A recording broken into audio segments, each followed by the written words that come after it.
Can you please state your name, title, and affiliation? Hi, my name is Kim Geron. I'm Professor Emeritus of Political Science at California State University, East Bay. Great, thank you. And can you please tell us a bit about your personal background, so specifically where you're from and what was your home or family life like growing up? Yes. So I was born in Oakland, California. I grew up in Berkeley, California. My mother was a nurse at Kaiser, and so that's where I was born, working at a place where she worked for 32 years. And I say that only because I think that influenced a lot of my development. My mom's being active as a nurse, but also in her union, nurses union, and my father being active in his union, which was the Longshoremen's Union. And both of them kind of instilled in me a sense of social justice at an early age in supporting workers' rights. And how were you introduced to the field of political science? So I think my trajectory is a little bit different. I went to San Francisco State in the early 70s, and I was an Asian American Studies major, so I didn't really focus on political science courses.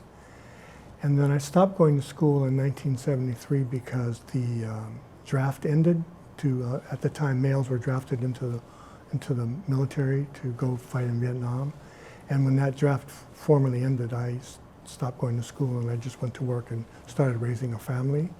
And I didn't return to school until 1990 when I had moved to Los Angeles, and I returned as a labor studies major. I was still very active in labor organizing, labor issues, and in my union, the Hotel Workers Union. So at that time I was projecting myself to get a degree in labor studies and continue working in the labor movement. But I was encouraged by professors in that program to go on to grad school, and so I literally did the eeny, meeny, miny, moe and picked political science. I had no background in political science per se, other than being involved in real politics. And so that's how I ended up going into the political science field at UC Riverside. And that's where I met Anna. Great, thank you. And were you a first-generation scholar?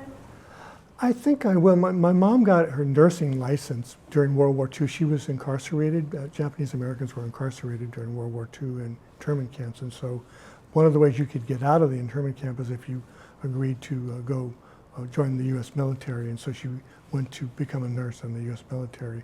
The war ended before she got to practice that, but she went to a university or a college to learn how to become a nurse. So that was the closest. My father was just a high school graduate. So I think me and my brother were the first really in our immediate family to go to college and get advanced degrees. And during their undergrad or graduate experience, did you have any mentors along the way?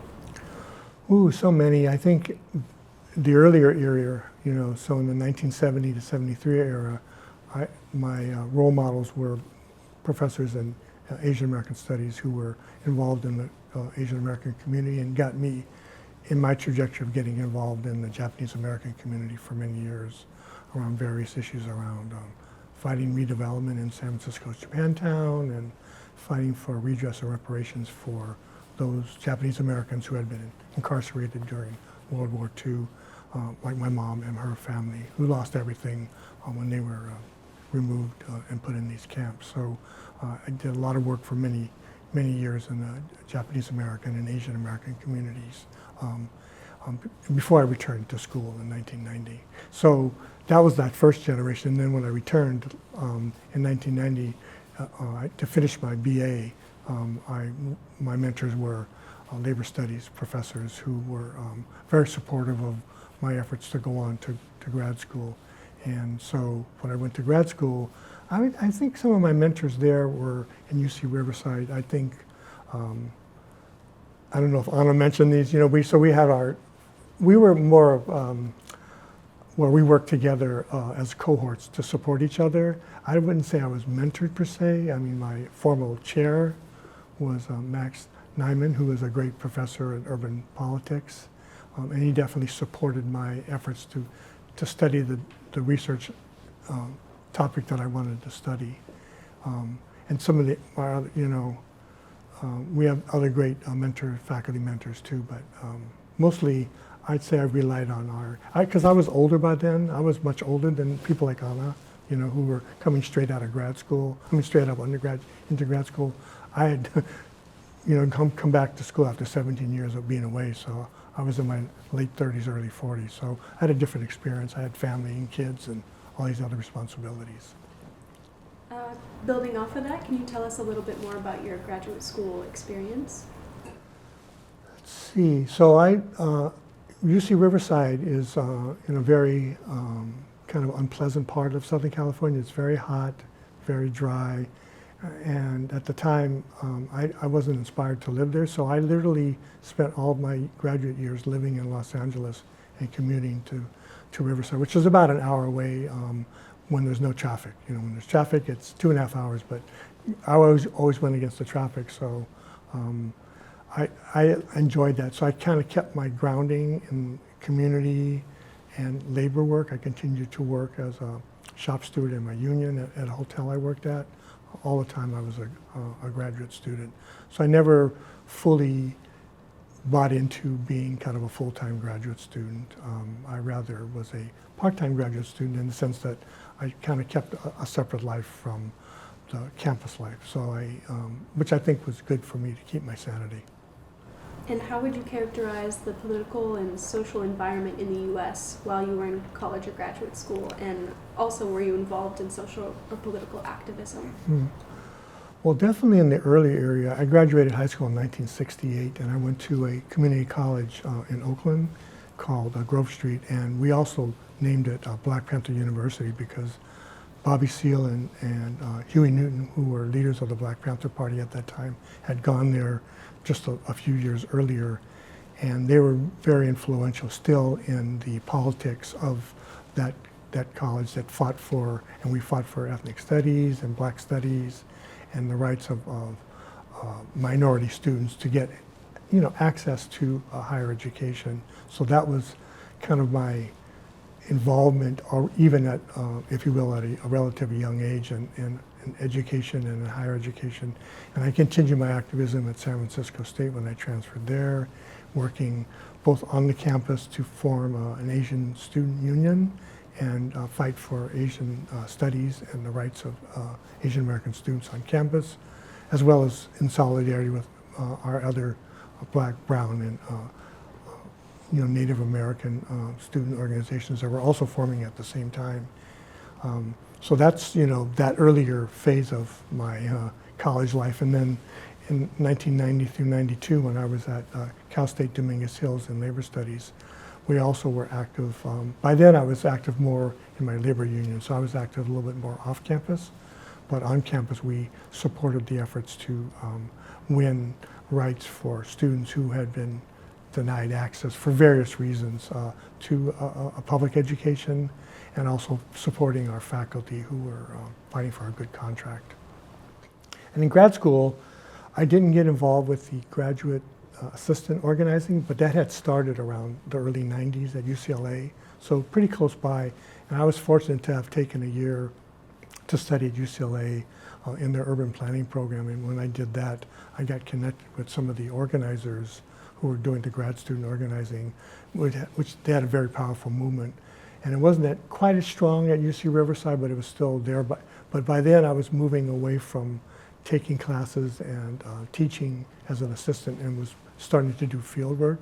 So the last few years, I was less involved in UC Riverside and more doing my field work about 400 miles away. Great, thank you for sharing those. And can you tell us a little bit about your research trajectory, and what was your dissertation topic? What is your current main area of focus, and were there any particular scholars or whose work was influential in your thinking and your research? So in 1985, I was living in San Jose, which is about an hour north of the city of Watsonville. And in Watsonville, a strike took place of cannery workers, primarily women, Mexican women, and they went on a strike for 18 months where they basically had to survive on meager strike benefits from the Teamsters Union and on their own community building support work. And so while I was living in San Jose, we helped organize a support team to build and fund food to feed these 1,000 people over 18 months. And I never forgot that they ultimately won their contract and won their victory in 1987. I never forgot what also happened at the same time, which was Latinos were also starting to get elected or trying to get elected into the Watsonville City Council and other local farm worker communities. And so when I went to grad school, I had the opportunity to make my research about Latinos getting elected into these rural farm worker towns, I call them farm worker towns or ag towns in California. And so I studied their trajectory of being marginalized and excluded from city politics. So decisions were being made about the Latino community, about their schools, about their education and jobs, and they were totally excluded from the process because there were no Latinos at the time elected to most of these city councils, even though in most cases they were the majority population. So it took many years to change that model by moving to what's called district elections, where people could elect people in their neighborhood as opposed to being elected citywide, which is where they had a very difficult time getting elected, because even though they were the majority population, the voting population was much smaller than the actual physical population of people. So I really wanted to study how Latinos, so by the time I started studying it in the 90s, Latinos were starting to get elected after they changed some of the rules to district elections. And so in cities like Watsonville and Salinas, which is about 30 minutes away, I studied how they got elected, what was the motivations for running and getting elected, but also did it make a difference for the Latino community once Latinos started getting elected to office in these farm worker towns. And so that became my research, my dissertation, and when I graduated, I took the dissertation, which was narrowly focused on these two cities, and conducted a national survey and research on Latinos getting elected around the country. So I went all over the country interviewing Latinos who are now elected at the local level and kind of asking that same question, how did your election begin to make a difference for the Latino community? If so, how? And so that ended up being my research for my first book on which is called Latino Political Power. And I've continued that research along with some other research over the years. And so last year, we, along with a colleague, Sharon Navarro from the University of Texas at San Antonio, we published a second edition of Latino Political Power, where we updated a lot of the information that I had gathered in the early 2000s into a 2020s model of how Latinos were doing and faring. And we did some new interviewing with Latinas, because at the time there were very few Latinas being elected to office. And so, but 20 years later, more were being elected. So we were fortunate to be able to interview some of them and incorporate their stories into the second edition. So that's been one trajectory, is just tracking this process of Latinos getting elected into political office and being part of that effort to change the conditions in their communities. And then I've also done other research more focused on Asian American politics. And so I've done, written on Asian American politics, particularly with some different colleagues like James Lai. We've studied Asian Americans being elected in suburban communities, where they've now become majority or near majority in many communities.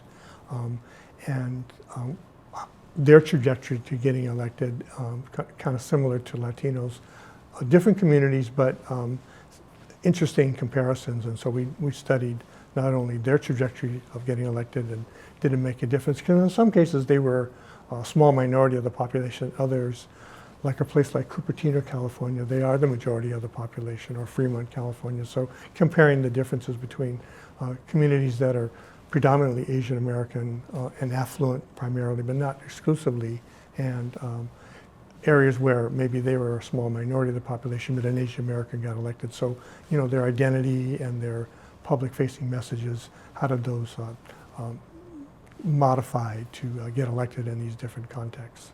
So those I think have been my two major research projects. I've done some other things, but those are two that I can, identify with now. And shifting gears a little bit then, what does being a political scientist of color mean to you? Let's see. I think back in the 90s when I first went to grad school, I think there were so few, if you will, scholars of color that there were not that we were the first, there was definitely founders who existed all the way back to the 70s and 80s, but they were small in number. And in the 1990s, those of us who were, whether we were grad students or recently getting our jobs, began to focus on building up the influence and reputation of scholars of color. And so the REP formed as part of that effort to bring in the issue of race into political science in a more direct way, creating sections, not only at the Western, but also in the APSA, but also organizations. And so now those organizations are thriving, and there's a whole new generations of young scholars of color coming into political science because of some of that foundational work. So I think looking back, I think I'm really proud of some of that early work we did to get Asian Americans and Latinos and African Americans and Native Americans and other scholars of color involved in political science, because almost everybody, if you ever interviewed them, always felt isolated on their own, didn't have very much support on their campus for the research they wanted to do. If it had to do with, it wasn't kind of quote unquote mainstream quantitative research, and wanting to do more qualitative or experimental or other types of research that involved really understanding these communities that we're writing about, and not just kind of using data sets to make a broad pronunciations. So that's been important, I think, to see that transition, if you will. And I'm glad to be part of supporting that effort as an elder kind of on my way out. And what challenges, if any, have you faced throughout your career, either due to your race or chosen field of study? Let's see, that's a good question. I think some of the challenges about my research are more, I think studying local communities of color always is never considered real political science. It was considered almost sociology or anthropology or geography, but not political science, even though I was really studying the actual electoral process and those who ran to participate in it, both kind of in the formal way of getting elected to office, but also the grassroots organizations that supported these candidates' efforts to get elected. And so I always felt a little bit of pressure to do something a little bit more mainstream that was more acceptable in the discipline. But I always just continued to push through and work with my colleagues who agreed that we needed to push forward this type of grassroots, local community, electoral-based building research that was lacking, we felt, in the discipline. But in terms of my own identity and feeling maybe discrimination or prejudice, I think probably less so than others, just because of my appearance. I think people don't quite know what I am. If you ask 5 people, you get 5 different guesses of what I might be. But being a Hapa or half Japanese, half Eastern European, I haven't felt it in that way. Unfortunately for many of my colleagues who have had much more difficult challenges around that, or their sexual identity or their gender being a hindrance. Less so for me, I think, at least fortunately. And I fortunately ended up in a department that was supportive of my research and encouraged me to be active on campus and as well as in my scholarship. So. Thank you for sharing that. And in your view, what is necessary in order to further diversify the discipline and make it more equitable and welcoming to scholars of color? I think that's a super challenging question, because especially in this era where I've seen, even in my university, budget cuts, austerity has really had a big impact on people teaching. So I can see junior colleagues who are trying to just get their foot in the door by teaching classes, because we're mainly a teaching university. It's very difficult for them to even find stable work. So even though they have a doctorate, they're not able to really find a permanent job. And so I think it is challenging. What should younger people do? You know, if people ask me, I encourage people to go on, like we have basically an undergraduate program in my political science department, and I do encourage students to go on to grad school and consider getting their doctorates. But I also warn them that, you know, it's a perilous journey right now. There's no guarantees of getting a permanent job. So you have to do it because you really love it and be willing to pivot towards other type of occupations if you're not able to land that job you want in a place you want on a more permanent basis, or accept the fact that you're going to be teaching at multiple campuses. Still teaching what you love, but maybe not doing it at one location and not being able to super get grounded somewhere. And I think that's particularly true for our faculty of color, who are going to face even more challenges.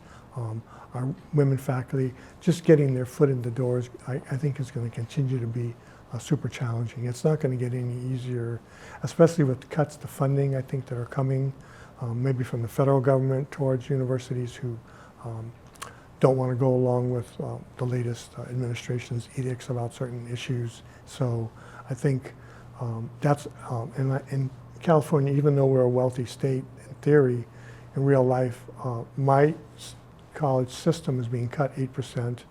Our enrollment is down at our campus, so that means we're getting cut another 5% because we're not meeting our target.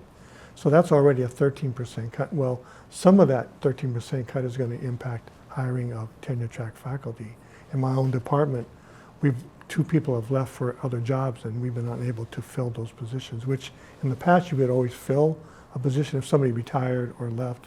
There's no guarantee of those kinds of positions being filled on a permanent basis. So those are some of the kind of economic, professional challenges that I see people facing, particularly our junior faculty of color. I'm hoping things are better in other states, but they're not very great, at least in my state, California. And in addition to existing diversity, equity, and inclusion programming, what is your advice to associations like APSA or WPSA on how to best support scholars of color in their profession as they approach certain milestones in their career, like dissertation completion, tenure and promotion, career advancement? Yeah, I think so much of what happens on those career advancement issues are locally specific, meaning I'm not sure WPSA can help somebody get tenure or promotion, even with a letter of support of being a participant here. So I really think what we can do is, through these associations, is really provide training and advice and support for faculty that are in those processes. But a lot of it has to take place, I think, at the local level with professional development centers and being engaged with our colleagues on our campus to help them. I sit this year on the university's tenure and promotion committee, and I just anguish over some of the people who got hired in and around COVID and are expected to raise a family, have new kids, raise a family, publish like crazy, do all the service on campus. And if they don't, they're viewed as, some kind of failure, when in real life, they've done as much as they can do to kind of produce what they can produce, whether it's intellectual work or service work on the campus. And I think we should be rewarding those people and not becoming gatekeepers. And that's super challenging role that I find myself in even this year, just because I'm more of a senior faculty member. So we're trying to do what we can to educate people on the front end, but everybody's life circumstances are so challenging that even after COVID, it hasn't gotten a lot easier. In some ways, it's gotten more challenging because expectations are just as high as they were before COVID, but I think we haven't readjusted to reflect the current reality. So that's just one example of some of the challenges, but I think if APSA can continue to provide workshops and training at these conferences, we have to figure out a way of getting people here. On the workshop I was just at before this one person couldn't come because they were fear of flying with the current administration's thing. Others couldn't get funding on another panel I was on. So I don't know how we support grad students getting funding to come, because it is costly. It's not cheap to come to a hotel and fly. You know, it's a few $1,000s. And I don't know if our association has those kinds of resources, but I think providing more scholarships and supporting students, grad students' efforts to come, and even undergraduates' efforts to come. I was just with an undergraduate in a workshop, and it's great to see undergraduates here, but unless their university can provide that resources, they're probably not going to come and learn from us, you know, from those in the field. So. And shifting gears again then, you have held a number of leadership positions in the profession, including at APSA. Mm-hmm. And what in your view makes a good leader? I think a good leader first has to start by being a good listener and being empathetic. And I think if you're not empathetic and you're not a good listener, you're going to end up being the kind of leader that has probably good ideas, but is probably not going to be able to incorporate and unite people. And if you're not able to unite people to move in a certain direction, then I think you're just a smart person, but you may not be the leader that we need in this period where I think it's so important to engage with people and involve them in the decision-making process and not feel like you have to have all the answer as a so-called leader. Thank you so much. And can you tell us a bit about your experience with APSA or WPSA conferences? Any advice for junior scholars coming to these conferences either? I think it's important for them to keep coming, whether it's WPSA or Midwest or the Southern. I've gone to the Southern a couple times. And each of the conferences have their own vibe, their own sensibilities. And I think it's good for junior faculty and grad students to try and go to different conferences and meet different colleagues. You're going to, if you're a young person of color, you're probably going to come up against racist colleagues who will tell you that your work is not scholarly. But in a sense, I think even though it's traumatic, I think it's important for folks to hear that and also to push back, to not just accept what somebody's saying as gospel. I was on a panel, I listened at a panel where my colleague was talking about, even as an Asian Americanist, feeling like they're always kind of a side or an adjunct to other groups of people, and putting more forward and foregrounding whatever your identity is or your issue that you're studying is, and centering it and finding its links to other issues in an intersectional way, I think is so important. And I think that's what conferences can do. I think most of us live in a bubble of our departments, and if you're a grad student or a junior faculty member, you're living in that bubble of your department and maybe your college or your university, whether it's community college or a PhD granting university. There is a bubble sense, and coming here I think gets you a little bit out of that bubble. I wish we had more intersectional conferences, that where, like, for example, we're meeting the same time as the Asian American Studies conference is happening. It's in Boston this year, and usually I would try and go to both, but they're banked around, the WPSA is banked around Easter, because it's cheaper to stay in the hotels on like an Easter weekend. But that's the same thing that's true for Asian American Studies. So a lot of my colleagues here would be at that panel presenting more social science perspectives, and not being there, they're mainly getting kind of a more limited humanities perspective at Asian American Studies, because that's predominant group of folks there. But they're open to social scientists, but if we don't show up, they're not going to put us on their panels. And I think that's similar for other organizations, NCOPS, the National Black Association of Political Scientists. I just wish we could partner with them for a conference. WPSA and NCOPS have one together. I just think the synergy and all of the challenges that would present would also be super positive experience, because most of us need to learn more from those colleagues who are doing that work, and they are not able to find funding to come to a conference like WPSA and go to that conference. So we lose out on all that intellectual knowledge. And I would say that's the same for even some of the other conferences that happen. So that would be one suggestion, is to try and find ways that we could bring folks together. Maybe not formally at a APSA or WPSA, but at a separate thing that we could create together where there's some joint synergies. And is there anything else you would like to share with us today? No, thank you for the opportunity to share some of my experiences. I think there's a lot to be learned from so many people, and I hope you interview them to the degree you can. Thank you so much. Mm-hmm. That concludes our interview today. Thank you.